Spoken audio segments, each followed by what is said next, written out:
সরকার পতনের 7 দিন পর শেখ হাসিনার বিরুদ্ধে হত্যা মামলা করা হয়েছে। রাজধানীর মোহাম্মদপুরে পুলিশের গুলিতে দোকানির মৃত্যুর ঘটনাতে এই মামলা করা হয়, যাতে আওয়ামী লীগ নেতা, ঊর্ধ্বতন পুলিশ কর্মকর্তা সহ আরও 6 জনকে আসামি করা হয়েছে। গণ আন্দোলনের মুখে সরকার পতনের পর শেখ হাসিনার বিরুদ্ধে এটি প্রথম মামলা। 100 গ্রাম রাঁধুনি হলুদ বা মরিচের গুঁড়ার সাথে 2টি এবং 200 গ্রামের সাথে 4টি রাঁধুনি স্বাদ মিশালি ফ্রি।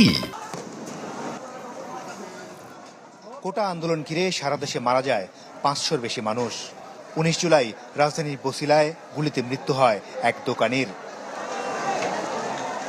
মঙ্গলবার ঢাকার সিএমএম আদালতে নিহতের এক শুভাকাঙ্ক্ষী বাদী হয়ে মামলার আবেদন করেন, যেখানে প্রধান আসামি করা হয় সাবেক প্রধানমন্ত্রী শেখ হাসিনাকে।